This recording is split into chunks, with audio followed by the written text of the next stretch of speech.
İndi yaxın 30 ildir ki, bizim xalqımızın siyasi hərəkatı, Milli Demokratik adlanan bir hərəkət, Türklərin tərəfindən həm Azərbaycanda, həm İranın başqa bölgələrində cərəyandadır. Amma bu hərəkatın 30 ilə yaxın tarixinə baxmayaraq, böyük sıxıntılarla və saxıncalarla tərəfdir, ciddi zəiflərlə, təşkilatlar, qurulan təşkilatların hamısı çox zəif bir durumda.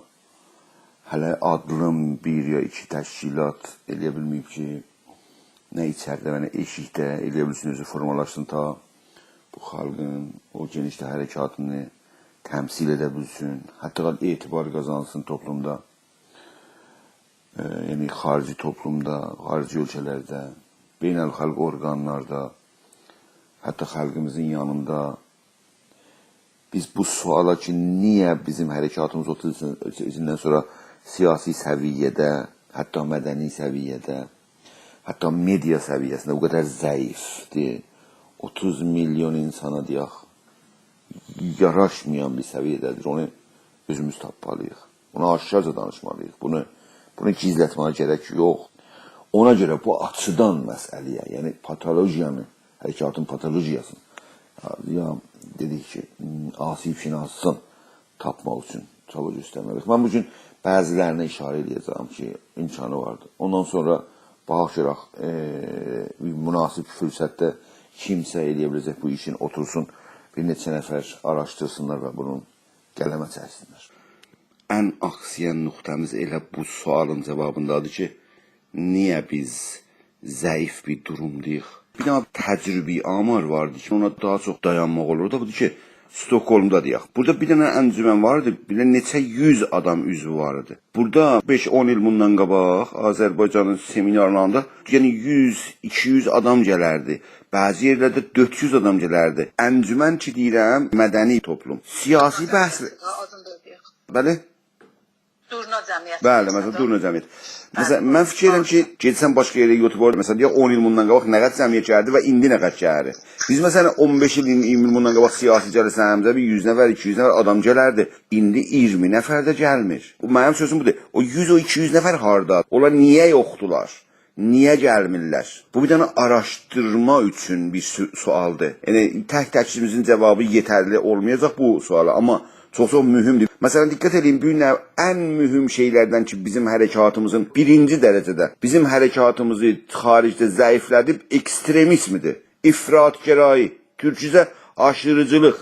Bu çox mühümdür. Mən adamlar tanıyıram, bunlar qorxusundan gəlmirlər. İndi biz burada adamlarla, məsələn, hətta 3-4 nəfərlə ki, tanımış kadrıdırlar bunlar. 30-40 il sabiqə siyasiləri var, düzəməli, əqilli, rasional insanlardılar. Bunlarla, məsələn, müraciə olunubdu, müraciə indi yoxdur, məsələn, qocaq nə olur ondan sonra? Qorxurlar yaxına gəlməyə. Ekstrem insanlar, xuşunət, dil xuşunəti, teori xuşunəti. Məsələn, bax, bu suala bax, istiqlalçı. Bunlar deyəndə istiqlalçı deyəndə bir vardı ki, tamam normativ düşünürsən, qəşəng sözlər, teorilar filan deyirsən, sonra deyirsən istiqlalçı. Tamam, o da bir sözdür, amma ədəbiyyat ki, şiddət var onun içində, intiqam var onun içində, onun içində hətta rasizm var, onun içində mərgibər farsı var, rəsmi nəcatpərəstlik, artıq şəhri insan bundan qaçar. Yəni, bizim problemlərimizin ən mühümlərindən ki, bugün indiyəcən, biz bura gəlmişik, ekstremizm, yəni şiddət, dil və eyləm, rəftar.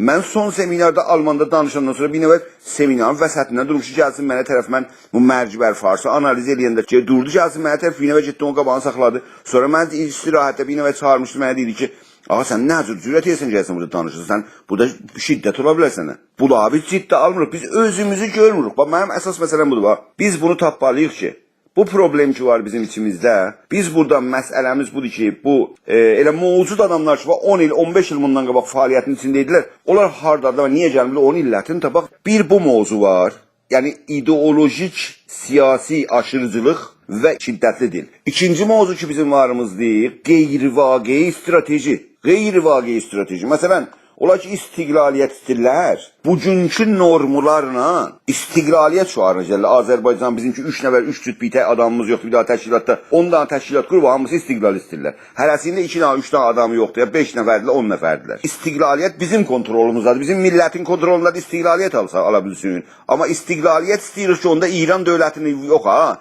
Amerika, İsrail, bu Rusiya, Türkiye, Azerbaycan, Avrupa nəzər verəcək. Biz gedir tamamı dünya savaşına ki, istiqlal olaq. Yəni aşırıcı və qeyri-real düşüncələrin bahis olub ki, cəmaatı qaçılsın. Yəni bu mövzu bəhsi istiqlaliyyət fikrinə və müxalifətində hər kəsin haqqı var, hər nə fikri olur olsun. Bugün gerçəkdə oləviyyətləri danışanda o problemlər ki, bizim bu cəmaatı bizdən qaçırdıb, yəni bu hərəkətdən qaçırdıb, onlara dayanmamız lazımdır. Qeyri-real düşüncələr, qeyri-real stratejilər. Üçüncü faktor ki, istəyirəm işarə edeyim. Bizim təşkilatlarımızın bir təcrübəsi geçir. Bu qeyri-real düşüncəsi əsasında təşkilat qurmaq heç zaman irəliləməz, heç zaman sayı çoxalmaz, hətta sayı da azalar, necə ki, o cür olubdur. Ondan sonra bu camiədə sektarist bir hərəkət olar, himayət olunmaz. Ondan sonra bir dənə ayrı təcrübəmiz vardı federal demokratların içində. Məsələn, girayişi kommunisti. Məsələn, ziddi Amerikaya girayiş, ideoloji kimin.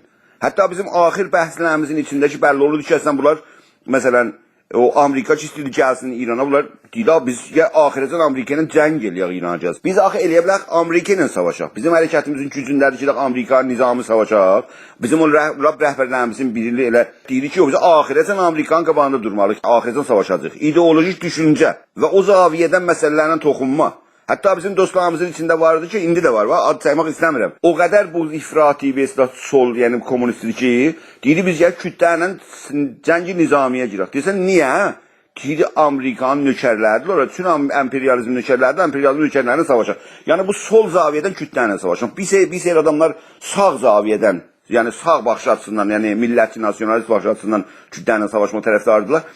Bir şeydə sol açısından, bu ya deyə Amerikanın nökəri bizə savaşaq. Diqqət edin, yəni bu ideolojik düşüncələr ən aşırı sağ, ən aşırı sol. Federal demokratların bir-birinə dəyməsi və dağılmasının səbəbi fəqət ideolojik səbəb deyil əlbəttə. Orada rəftarı səbəblər, egoist hərəkətlər. Demokrat insan olmama bir problemdir. Bu hərəkətin içində hər insanın bir dənə nəzəri var. O insana saygı göstərmək lazımdır.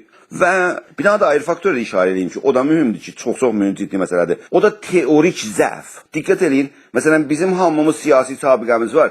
O siyasi hərəkətləri ki, adam yığdılar dövrəbərlərinə, gücləndilər də, yaxın məsələn bu fədaidir, bu peykarıdır, bu sizbitudeydir. Bunların dövrəsində yığışmaq məsələsində teori. Onlara yaxınlaşanlar onların teorilarına inananlar adamlardır. Biz teorik cəhətdən, yəni sosial teori cəhət şiddətlə zəifdik. Yəni yazar yox, qələm yox.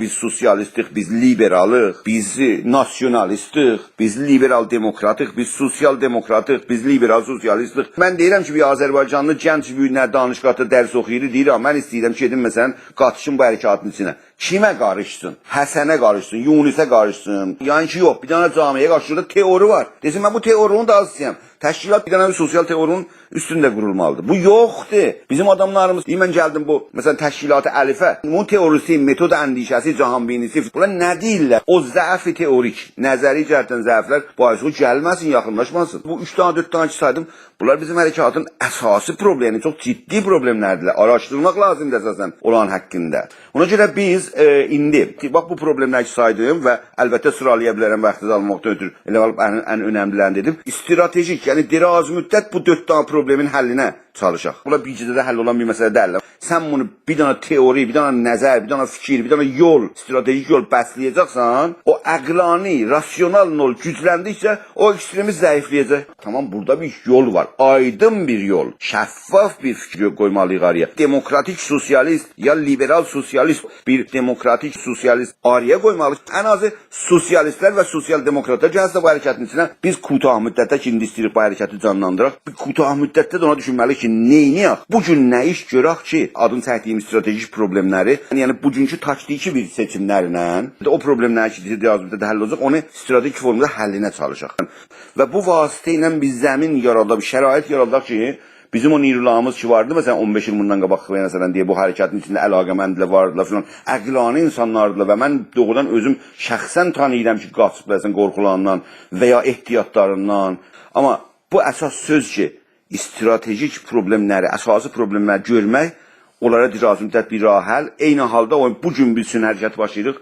Qutam müddətdə bir ona yollarla eləyə biləcəyik. Məncə işlər görək. Yəni bu iş, yəni burada qısaldıram, amma doğrudan böyük ciddi məsuliyyət və bəlkə işlər görə bildik. Bağışlayın ki, mən sözümü uzatdım.